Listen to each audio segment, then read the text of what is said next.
TVU Noticias Matinal. Hola, ¿qué tal? ¿Cómo están? Gracias por estar con nosotros. Bienvenidas, bienvenidos. Una jornada lluviosa acá en la región del Biobío, también en la región de Ñuble. Aprovechamos de saludar a todos quienes nos ven a través de distintos cable operadores en todo el país. Como siempre, partimos con la encuesta del día de hoy. Va a estar sonorizando la mañana estos 30 minutos, no voy a hacer otro. Joe Vasconcelos. Vamos con la encuesta, ¿qué les parece? Y tiene que ver con la ley de plástico. Miren, ya tiene resultados finales. Vamos a estar revisando junto a ustedes. Sean parte de la comunidad @TVU Noticias. La ley plásticos, la siguiente y última etapa de esta normativa está programada para agosto del 2024 y prohibirá completamente el uso de materiales no reciclables. ¿Cuál era la pregunta? Agradecemos la votación. Entre feriado, interferiado, mucha gente participó. ¿Cuánto hemos avanzado en conciencia ambiental considerando, por ejemplo, este marco que yo les propongo? Más bien, que como canal les proponemos. ¿Mucho o nada? Y miren, nada, 64%, mucho, 36%. Súmense siempre, ahí sí, a la comunidad @TVU Noticias para informaciones nacionales, regionales y también de Matinal Siempre Juntos, Multiversos, Medios UDEC y así. Sean parte de la comunidad Medios UDEC.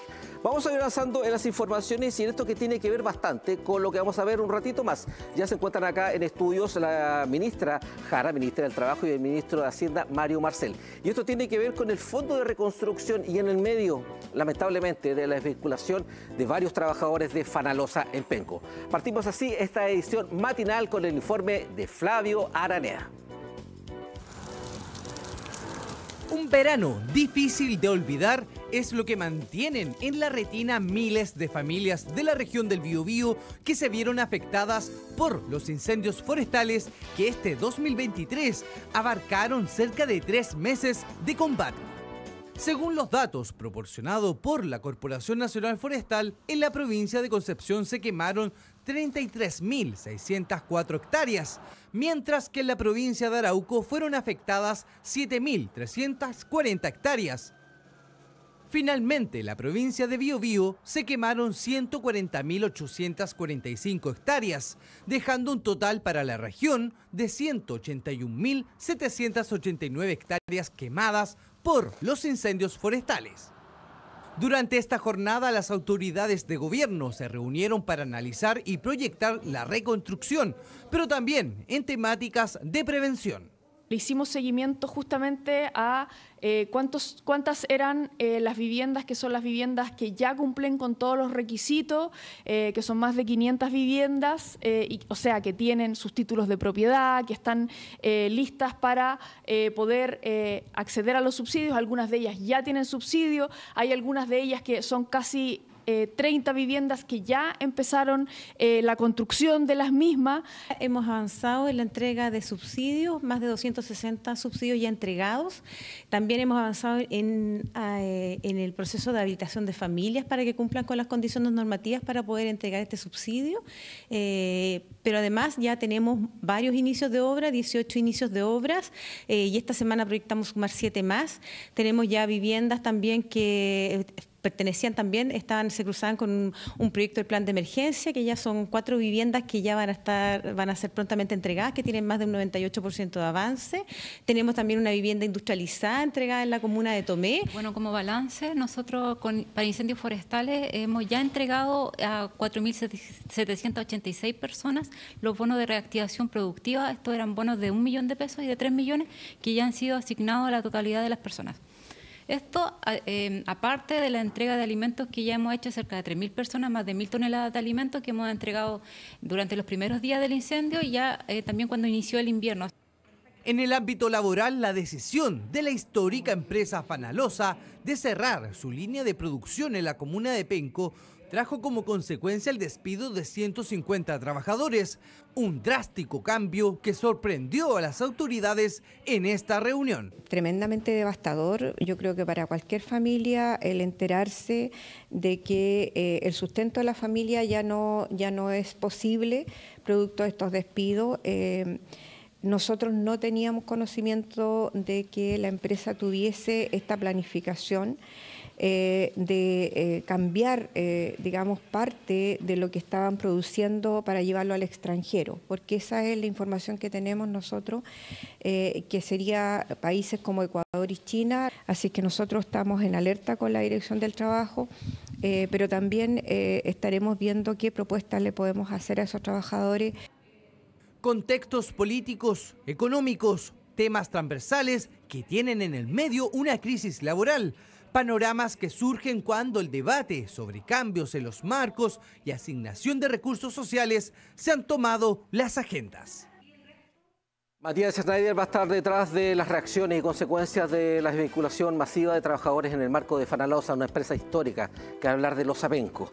Vamos avanzando en innovación y el trabajo también importante de mancomunión, trabajo unido. De nada sirve trabajar de manera parcelada si no se considera a la gente. Y hay un ejemplo, por ejemplo, lo que está haciendo la Universidad de Concepción en conjunto con los locatarios, los vecinos de la Plaza Perú, aquí muy cerca de nosotros.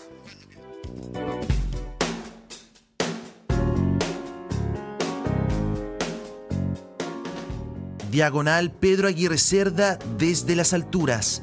Niños jugando, familias, amigos y vecinos siguen su camino, pero casi todos convergen en el siguiente lugar.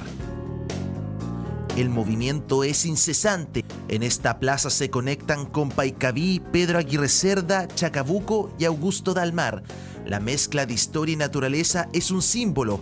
Árboles, una pileta, panorama general para una área que quiere crecer.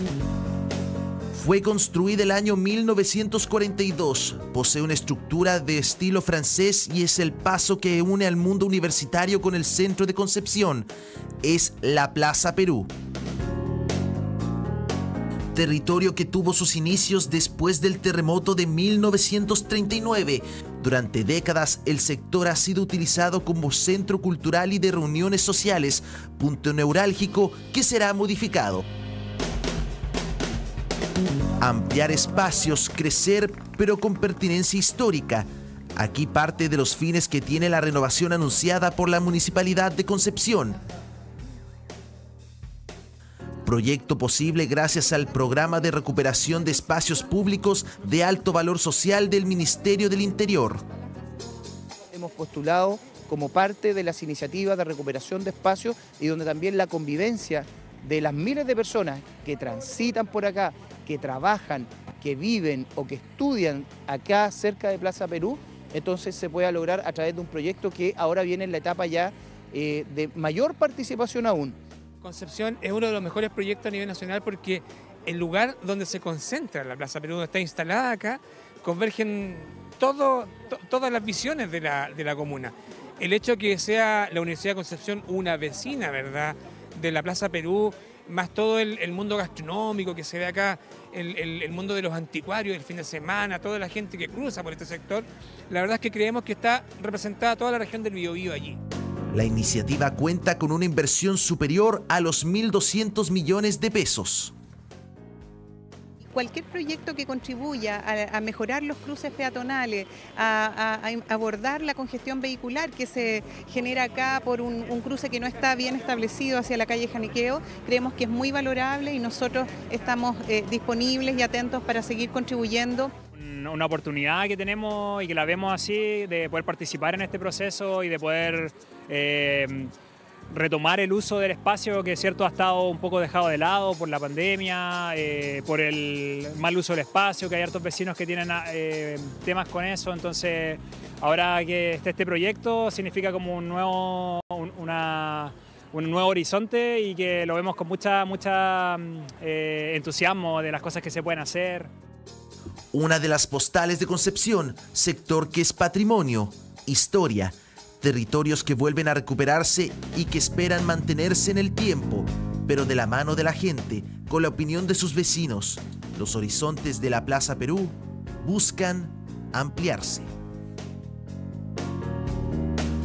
Importante, como Carlos Quintana ha terminado esta nota, lo importante es ampliarse, o bien el horizonte, por así decirlo, frase hecha, ¿verdad? Los periodistas de repente no nos gustan mucho, es verdad, el horizonte como es el límite. Se encuentran acá en estudio, lo hemos dicho a través de las redes sociales, le agradecemos en ese sentido la visita. Han cumplido una agenda bien apretada, sepan ustedes desde que se anunció esto, lo hacemos regularmente, siempre sus partes en particular que son determinantes, sobre todo en el último tiempo, siempre están en vivo. Ministra Jara y el ministro Marcel, gracias por estar con nosotros. ¿Qué tal? ¿Cómo están? Buenos días. Buenos días, muchas gracias por invitarnos. ¿Conocían la zona, conocían el campus de la Universidad de Concepción? Ah, sí. De los tiempos de universitaria que lo conocía. ¿Y usted, ministro? Sí, no, yo he venido varias veces, la última fue hace como un mes apenas. Bueno, hace tiempo se lanzó, se conoció el proyecto bien importante, el Campus Naturaleza. Bien emblemático, estamos rodeados en ese sentido de diversidad y lo otro importante, en conciencia también del ecosistema, de desarrollar nuestro trabajo, pero con conciencia territorial. Antes de pasar, les quiero mencionar esto en particular, y habla de lo importante de las realidades regionales y que ustedes bien conocen. De hecho, de aquí creo que van a Temuco y bueno, a Santiago. A Los Vamos Ángeles a conversar. Los Ángeles de la tarde. Claro.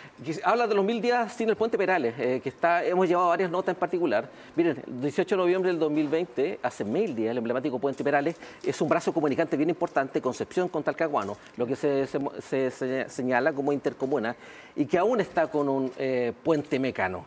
Antes de servir y detallar esto, que está en tvu.cl, en qué está el proyecto, de cuándo parte, la información que publica nuestro colega el diario Concepción, ¿qué les parece esto? Que todavía estemos con proyectos de este tipo, ¿qué decir de lo que pasa con el puente Bicentenario, que todavía quiebra de por medio de una empresa, no logramos salir adelante? Ahí estamos algunas imágenes para que se vayan acercando también a este nuevo comunicante súper clave y trascendente, no tan solo para Talcahuano, sino de qué decir Talcahuano, Concepción.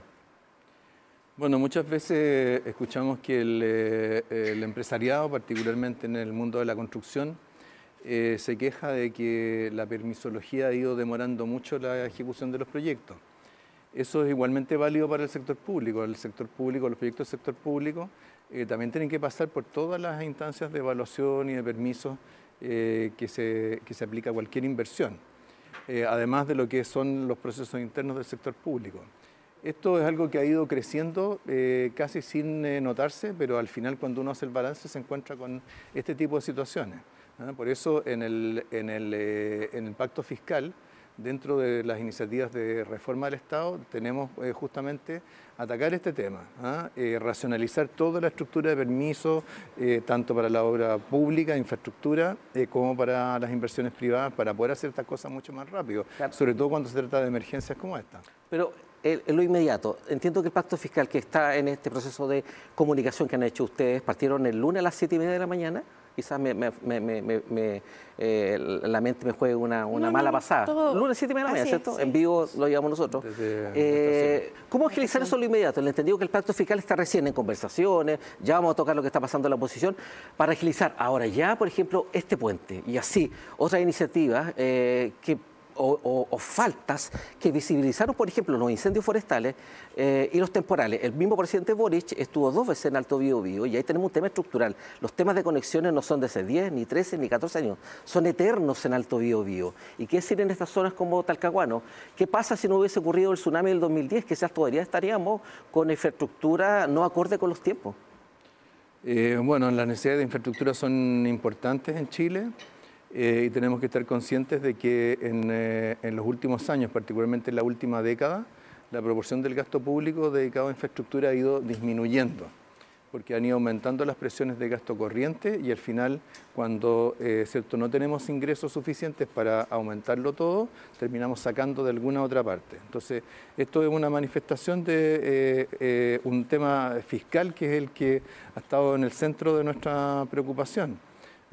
No nos sirve atender a una necesidad urgente, por ejemplo, de carácter social, si al mismo tiempo tenemos que quitar recursos de otra cosa que es importante, como es la infraestructura. Sí, y de todas maneras en el puente Perales entendemos que el Serviu anunció un cronograma que tendría cierto inicio de obras a fin de año, ¿no? Pero 1000 días, Por supuesto que es una situación de un plazo muy largo y que a la ciudadanía le parece por el otro lado cómo se lo explica, ¿no? Ahora, este tema del puente Perales lamentablemente no es una excepción, digamos. Se ha ido produciendo lo que señala el ministro.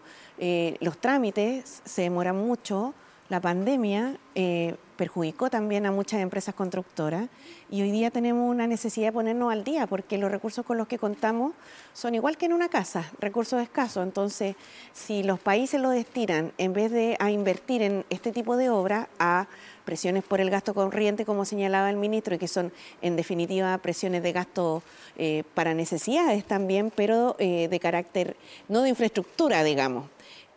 Vamos dejando atrás, ¿cierto? Nuestra infraestructura no se va modernizando, poniendo al día. Por eso necesitamos un pacto fiscal que nos permita también tener más recursos. No, yo precisamente eso, para profundizar en lo que ha estado ustedes. Lo primero, antes de partir, ¿cómo surge esta idea y de utilizar el tren además para ir comuna por comuna, como se hacía hace 10, 15 años atrás, y no sé si lo conocen, en el Corto Laja, eso regularmente se hace. Gente que va visitando zona por zona, se suben microemprendedores a vender cosas que le ayudan, no tan solo al día a día, sino a sobrevivir el año a año. Que decir, usted es experto en esa área, de inflación, los periodos complejos que estamos viviendo. Entre medio tenemos también Codelco, con números que no eran los esperados, pero bueno, antes de meternos en eso, ¿cómo surge la iniciativa y con qué se han ido encontrando? Con el boca a boca, con la gente que se les acerca, no tan solo a sacarles una fotografía, sino a preguntarles algo en particular. Me imagino que el tema de pensiones quizás atraviesa en ese sentido los intereses de las comunidades que ya están visitando. Sí, yo diría que surge porque el presidente nos encomienda esta tarea, ¿no? El presidente Boric es una persona muy cercana a la ciudadanía, que está en permanente contacto con los vecinos, con las vecinas, y que percibe, por cierto, la necesidad de que nosotros podamos estar acá en terreno, nos mandata junto al ministro Marcel a venir a conversar con las comunidades. Y yo diría que lo principal, William, que hemos recogido en estos días es una gran cantidad de dudas que es necesario aclarar para despejar muchas fake news que se han instalado en torno a la reforma. Sí, lo escuchaba yo muy temprano en un canal de cobertura nacional donde usted mencionaba eso y lo recalcaba. ¿Por qué lo remarca acá regularmente? ¿Por qué hablamos de estas fake news? Sí. ¿Usted encuentra que esto es ya algo casi organizado para definitivamente hacer de estas fake news algo real? Las imágenes o las palabras de repente crean falsas realidades. ¿Estamos ante la presencia precisamente de eso? ¿Por qué nacen estas fake news? Mire, yo lo pondría en la siguiente dimensión. Cuando se propone una reforma a las pensiones, que tiene por objetivo mejorar las pensiones, en Chile de lo que se ha estado hablando todo este tiempo ha sido de otras cosas, de la libertad de elegir, que el proyecto la contempla, de la herencia, que el proyecto también lo contempla. Algunos hablan de una estatización de fondos, lo que no es verdad, y menos de que a alguien se le van a expropiar sus fondos. Pero bien poco se habla de cómo viven los pensionados, de cómo les cuesta llegar a fin de mes y de cuánto van a subir el monto de las pensiones. Entonces, cuando uno se da cuenta que en vez de estar conversando de lo central, se está conversando de temas que son importantes también, pero que no tienen que ver con el objetivo central del proyecto, dice, algo anda aquí, algo hay que mejorar. Y por eso nos venimos a terreno. Y ha habido una participación tremenda, yo diría, muchas preguntas y muchas propuestas además, hartas propuestas, que es bien interesante porque uno va recogiendo a partir de la vida de los jubilados, de sus experiencias, por ejemplo, cómo esto se hace necesario. Por ejemplo, cortito, William, muchas personas dicen que la PGU, que es un muy buen aporte, que viene, cierto, del pilar solidario que lo crea la presidenta Bachelet, que se amplía con el presidente Piñera la PGU, producto de un acuerdo político en el Congreso, sería suficiente para vivir.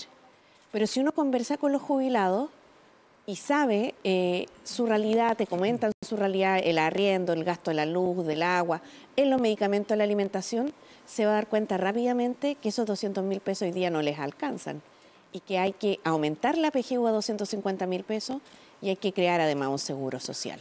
¿Cómo ir avanzando en lo inmediato? Porque si no, la ministra Jara lo ha mencionado muchas veces, vamos a esperar 30 años y esto ya no soporta nada. Incluso de nuestras propias generaciones, así como vamos, nuestras pensiones van a seguir siendo escuálidas, igual que la de nuestros papás, igual que la de nuestras mamás. En lo inmediato, y pensando también en lo que está pasando a nivel político, cuando no tenemos un acuerdo definitivo, sí críticas a favor y críticas en contra, pero de momento no se ve un consenso. ¿Cómo lograr definitivamente avanzar en esto ante las necesidades de la gente, que son urgentes, que son de hoy? La ministra lo señalaba, hoy día ya esto no da para más. Los 10.000 pesos de hoy día, no solo mis 10.000 pesos, incluso de hace, ¿cuánto? 7 meses atrás. Usted es experto en el área, quizás estoy fallando, pero ¿cómo avanzar ahora ya, cuando las urgencias son inmediatas y son muchas, sobre todo en estas zonas golpeadas? Ya vamos a meternos en eso, en el Fondo de Reconstrucción, incendios forestales y peor aún, los temporales. Ustedes vienen de Ñuble, todo el sector de Perquilauquén seriamente afectado. Así es. Bueno, el presidente en el mensaje del 1 de junio dio, creo, dos claves importantes. Cuando habló de pacto fiscal, dijo, mire, cuando se trata de dialogar y de resolver problemas de la gente, tengamos claro los políticos que nadie va a conseguir el 100% de lo que quiere. Dialogar significa que cada uno tiene que ceder algo en beneficio del conjunto. Y lo segundo dijo, o sea, si nos vamos a sentar a conversar, no nos paremos hasta que tengamos resueltos los problemas. No nos sirve que nos sentemos para sacarnos una foto, ¿cierto? Y después el problema sigue abierto. No nos sirve estarnos presentando mutuamente proyectos si es que no conversamos para ver cómo esas cosas van convergiendo a algo que podamos apoyar en conjunto. ¿Y cómo converger cuando los números son malos? Y en ese sentido cito un último antecedente que lo entregó la tercera en torno a las quiebras de la empresa. Ustedes estuvieron en Ñuble, 56 del total, del total de los 100% en los primeros 7 meses. ¿Cómo avanzar en eso cuando las coyunturas nos golpean? Por ejemplo, con este dato, y puedo citar muchos más quizás. Bueno, para eso es muy importante la reactivación de la economía. La economía pasó por un proceso de ajuste importante que era necesario para bajar la inflación. Acordémonos que hace un año atrás, en agosto, teníamos la inflación en 14%. Hoy día estamos en 6,5%, estamos ya en menos de la mitad. Todo ese ajuste era necesario, pero ya se ha ido completando. Y por eso, por ejemplo, el Banco Central, ya en la última reunión que ellos tuvieron en julio, ya comenzó a bajar la tasa de interés. En la medida que baje la tasa de interés, y va a seguir ocurriendo eso durante el resto del año, las condiciones financieras se van a ir haciendo más favorables y eso va a facilitar la reactivación de la economía. Nosotros lo que vemos es que en el segundo semestre ya vamos a empezar a ver cifras azules de crecimiento. Afortunadamente el empleo no ha tenido el deterioro que se esperaba que iba a tener. Empiezan a surgir proyectos de inversión más ambiciosos y todo eso va marcando el camino que vamos a seguir para adelante.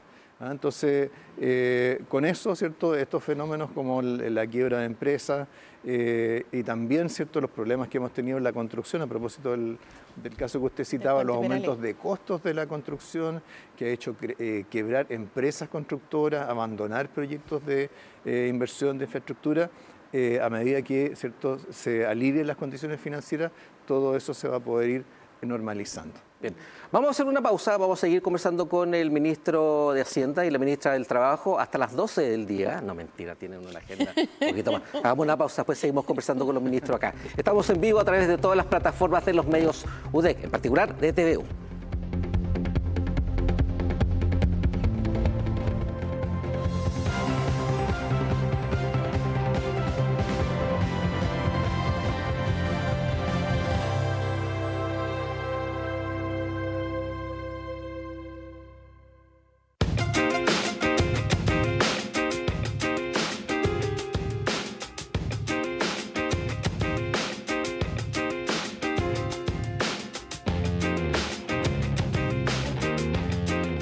Creo que es un hito mayor en la ciencia chilena, no solo para nuestra universidad, sino para toda la comunidad científica, en el sentido de que a través de la colaboración, de la cooperación internacional y de los grandes desafíos es romper todas estas barreras.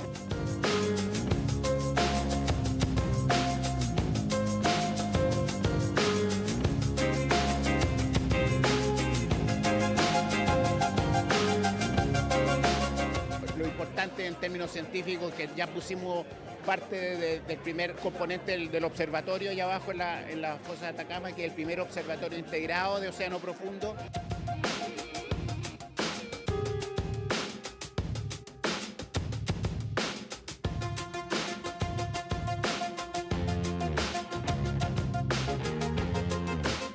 Es muy relevante porque estamos viviendo en estos momentos una crisis ecológica muy importante, una crisis que tenemos que enfrentar con decisión, para lo cual necesitamos las voluntades de todos y todas.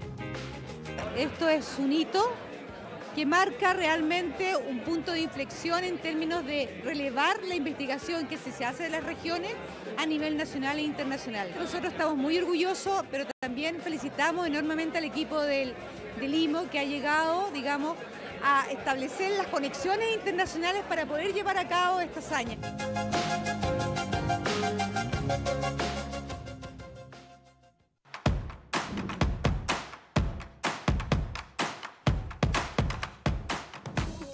Medios UDEC, el grupo de medios de comunicación de la Corporación Universidad de Concepción. Medios UDEC está integrado por Diario Concepción. Revisa su papel digital en diarioconcepcion.cl y todas las informaciones en sus distintas redes sociales. TVU, Televisión de la Universidad de Concepción. Sigue sus señales en televisión, cable operadores y redes sociales. Radio UDEC 95.1 FM, radiodec.cl y todas sus redes sociales.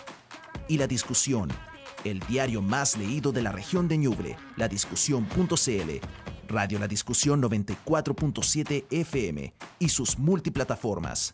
Medios UDEC, el grupo de medios de comunicación de la Corporación Universidad de Concepción.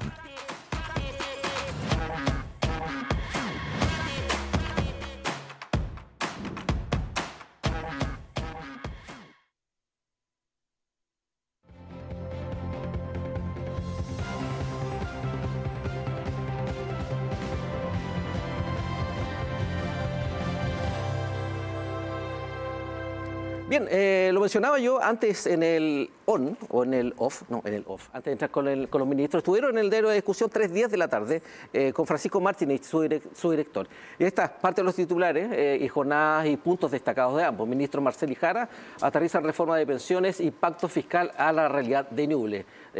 Un diario con historia, la discusión. Importante, se le agradece en ese sentido que visiten regiones y en pro de seguir descentralizando también la información. Vamos de esto y aprovechemos. Y lo conversábamos, pero someramente. La reconstrucción, los fondos de reconstrucción, participación de privados en una línea en particular. Por el otro, aparatos productivos bien afectados en Ñuble, que decir en Santa Juana, 78% del total de toda la hectárea o de la superficie que compone Santa Juana se vieron de una u otra forma afectados por estas zonas. ¿Cómo recuperar o seguir recuperando a estas comunidades productivas pequeñas? Pensando en que otras cosas, expertos y expertas señalan que hay que avanzar en nuevas cosechas, en nuevo tipo de siembras. Nosotros acá llevamos una innovación bien importante que se está haciendo acá en la zona que se llama la hidrosiembra, cómo se siembra a partir de las laderas para evitar, por ejemplo, deslaves. ¿Cómo ir avanzando en ese sentido cuando también tenemos discursos muy instalados de innovar? ¿Cómo se puede innovar en zonas carenciadas? Sí, bueno, en todo el esfuerzo de reconstrucción después de estas catástrofes, ha ido en la dirección no solamente de recuperar infraestructura que se ha perdido o atender en una primera instancia la emergencia, sino que también apoyar la recuperación económica, y por eso es que el Ministerio de Economía ha estado bastante involucrado en esto, Cercotec, apoyando a los productores no necesariamente para que vuelvan a hacer las cosas exactamente igual, sino que también para poder innovar. Ahora, eso es un esfuerzo que en el cual no tiene que estar porque reservado exclusivamente al sector público. Por eso nosotros activamos este fondo para la reconstrucción que recibe aportes o en dinero o en especie. ¿Cuántos fondos hay de momento ya recolectados? No sé si es el concepto, pero a partir de este plan de reconstrucción que tiene que incorporar a los privados, por ejemplo acá a Arauco. Claro. A ver, primero tengamos claro cómo funciona el fondo de reconstrucción. ¿Cierto? Se identifican proyectos a los cuales se pueda aportar por parte de los privados, y los privados, cuando hacen ese aporte, que puede ser en dinero, puede ser en especie o realizando una obra, obtienen beneficios tributarios a partir de ese aporte. En estos momentos tenemos identificado cerca de 100 proyectos a los cuales se puede aportar recursos. De ese total, más o menos la mitad ya han recibido aportes por un total cercano a los 9.000 millones de pesos. ¿Cuántos de esos proyectos, de los 100, están focalizados, por ejemplo, en Biobío y Ñuble? No sé si hay alguna cifra estimativa o aproximada que podamos tener. Sí, no tengo el dato preciso por regiones o por provincias, pero lo que puedo decir es que el tipo de proyectos que se está apoyando son proyectos de agua potable rural, recuperación de escuelas, recuperación de infraestructura productiva, cerco, gallinero, invernadero, panales, a todo eso se puede aportar. Así que quiero aprovechar de invitar a quienes no se hayan sumado a este esfuerzo que lo puedan hacer, porque muchas veces ocurre que cuando las catástrofes desaparecen de las noticias, parece que se hubieran resuelto los problemas, pero los problemas, por supuesto, no se resuelven solos. Hay que apoyar, hay que ayudar a que se produzca esta recuperación y las personas puedan retomar no solamente sus condiciones de vida, sino su capacidad para producir y generar ingresos. Bueno, digamos para la gente que nos está viendo en diversos puntos del país que el tema de reconstrucción, incendios forestales, sistemas frontales nunca han desaparecido de la pauta de los medios UDEC. Siempre estamos presentes y una de las razones por las cuales estar con ustedes acá es precisamente en ese sentido.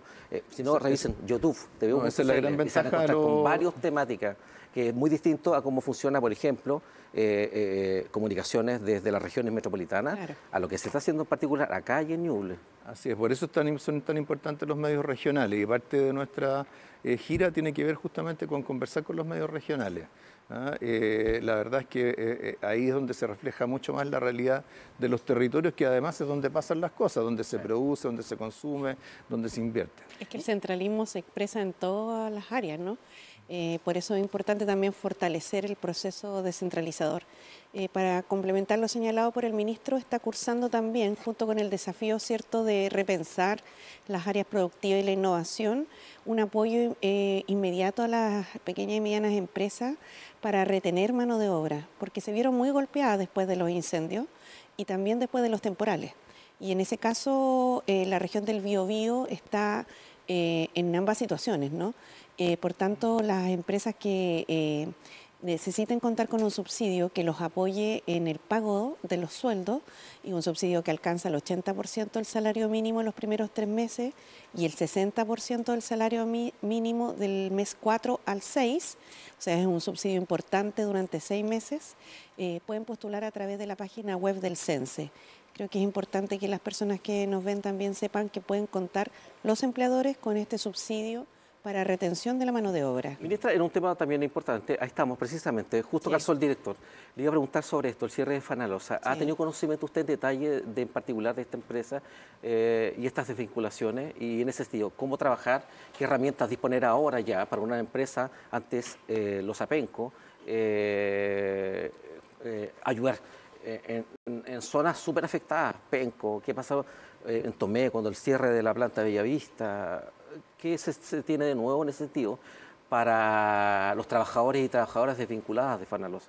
Sí, bueno, la Seremi del Trabajo y Previsión Social de la región, Sandra Quintana, ha estado en permanente contacto con los sindicatos de los trabajadores. Mañana, jueves, se va a realizar una reunión con la Dirección del Trabajo, con el CENSE y con la Seremi del Trabajo y Previsión Social, precisamente con los ex trabajadores Fanalosa en este proceso de cierre, a fin de poder darles en primer lugar asistencia para el término de sus contratos y el pago de sus derechos laborales, por cierto, en materia de su finiquito y todos los otros derechos que les correspondan.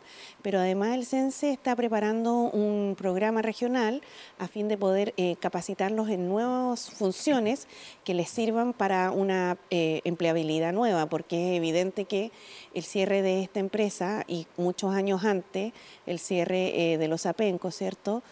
Son también preocupaciones importantes para el país que tienen que ver muchas veces con el costo de la producción a nivel internacional, la importación de productos y cuánto cuesta producir en el país, ¿no?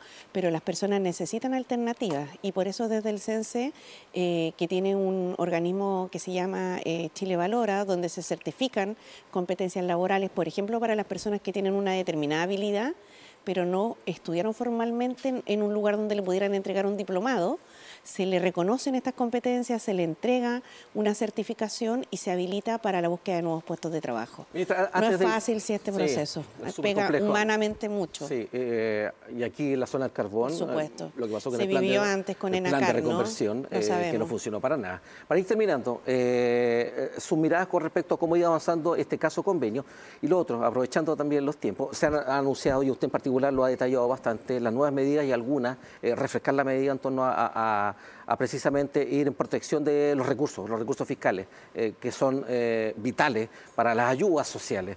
¿Cómo ven ese tema? Y lo otro, se especula ya bastante, y se lo preguntaban a ustedes en la mañana en 24 horas de TVN, con respecto a los cambios de gabinete.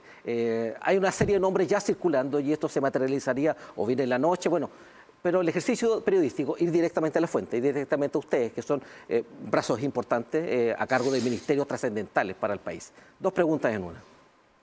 Sí, bueno, la segunda tiene una respuesta bien estándar, que es que la fuente acá es el presidente de la República. Se lo podemos decir a el que toma las decisiones y como se sabe, estamos todos siempre a su disposición para las funciones que nos asigne. Así que, bueno, eso es el tema del gabinete. ¿Pero siente que ayudaría un cambio de gabinete ahora ya? Eso es nuevamente decisión del presidente.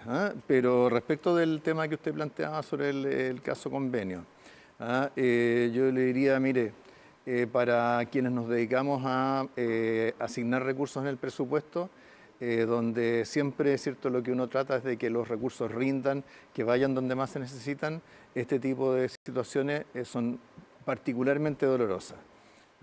Son particularmente dolorosas, pero uno junto con indignarse, enojarse, tiene que también ir buscando cómo se previene que este tipo de situaciones se produzcan en el futuro. O sea, las responsabilidades respecto de los casos que se han identificado tienen que ser precisadas, tienen que aplicarse las sanciones que corresponden a quienes fueron responsables. Tenemos, por otro lado, que corregir normas donde sea necesario, por ejemplo, en este caso de los convenios, a diferencia de lo que ocurre con las compras de gobierno, donde hay una legislación ya que tiene bastantes años, donde hay una institución, Chile Compra, que se encarga de esto, plataformas que informan, en el caso de los convenios, no tenemos normativa permanente. Hablando de normativa, antes de seguir, habría que repensar los roles y funciones y lo que pueden o no pueden hacer los gobernadores y gobernadoras en la figura. Bueno, yo creo que lo que hay que pensar especialmente es cómo se balancea la autonomía con la rendición de cuentas y el ejercicio de las responsabilidades.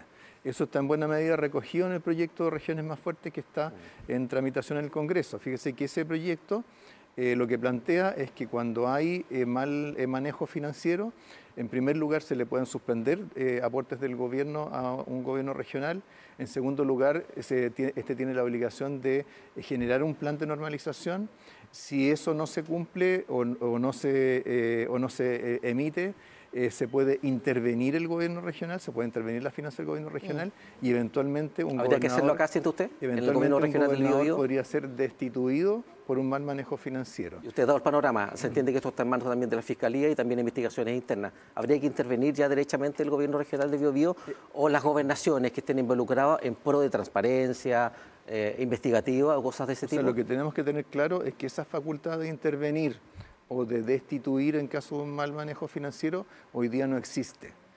Donde está planteado eso es precisamente en el proyecto de Regiones Más Fuertes. Sí. Entonces tenemos que construir una institucionalidad que por un lado apoye a los gobiernos regionales para que hagan su trabajo, pero por otro lado también sea más exigente en términos de administrar adecuadamente los recursos que estos tienen. Ministra Jara, antes de terminar, lo que le preguntaba, ya me queda claro, el tema de estos cambios de gabinete, que habría algo en ese sentido, usted está en conocimiento de esto, ¿cómo lo evalúa? Yo sé qué respuesta me va a dar porque se la dio muy temprano a otro canal amigo, canal colega. No, nada que agregar al respecto. La verdad es que es una facultad del presidente de la República y como señaló el ministro de Hacienda, nosotros estamos a disposición de lo que él señale. Lo que sí, respecto de lo que se ha conocido en estos últimos días, ¿cierto? Como los casos convenios, lencería y todo lo demás, y los que están alojados en los gobiernos regionales, ¿no? Señalar que es muy lamentable el daño que se hace a la fe pública, que al parecer la sinvergüenzura no tiene color político, ni tampoco es propia de solo un sector. Yo estaba acordándome cómo fue todo este caso de la colusión de las farmacias y cuánto daño le produjo a las personas, en particular a los adultos mayores que ya les cuesta ir a comprar sus remedios. Imaginémonos con una colusión de precios y que todos estos casos tienen que ser debidamente investigados, ¿no? Por eso valoro mucho la ley que se promulgó la semana pasada sobre los delitos de cuello y corbata, para que nunca más se sancionen en Chile delitos tan graves con clases de ética, ¿no? Y la justicia sea una herramienta, ¿cierto?, que puede aplicarse a todas las personas de acuerdo a la lesión que le producen a la sociedad, en este caso, no solo los recursos fiscales, sino que también al daño a la fe pública, que es muy importante. Bien, ministro Jara, ministro Marcel, gracias por estar con nosotros, visitarnos, puertas abiertas para cuando nuevamente estén acá, y son nuevamente los dos acá, bien recibidos como siempre. Gracias por estar con nosotros. Del matinal me van a matar porque me pasé casi 10 minutos, pero ya seguramente me vendrá el tirón de orejas del director de turno, pero bueno, la contingencia manda en ese sentido. Gracias por estar con nosotros, tenemos una agenda bien apretada en ese sentido. Muchas gracias, William, y muy buenos días a los televidentes que nos han estado escuchando. Y nos vemos más ratito en la Facultad de Medicina. Para ir a la gente al tiempo, a las 10, en 20 minutitos más, y en la tarde en Los Ángeles. En el Centro Cultural Municipal a las 16 horas. Visite diarioladiscusión.cl, un diario emblemático, histórico a nivel país. Repito las gracias, que tengan un buen día. Gracias. Bien, y con los ministros Jara y de Hacienda nos vamos a una pausa, más que una pausa, no me despido. Viene el matinal siempre juntos. Chao, que estén bien. Nos reencontramos mañana a las 9, Avance Noticias a las 11, a las 12, 14, edición tarde, a las 7, Avance Noticias, a las 20 horas, edición central. Y así, entre medio tenemos varios programas. Matinal siempre juntos con Constanza Arquiz y Constanza Rivera. Chao, que estén bien.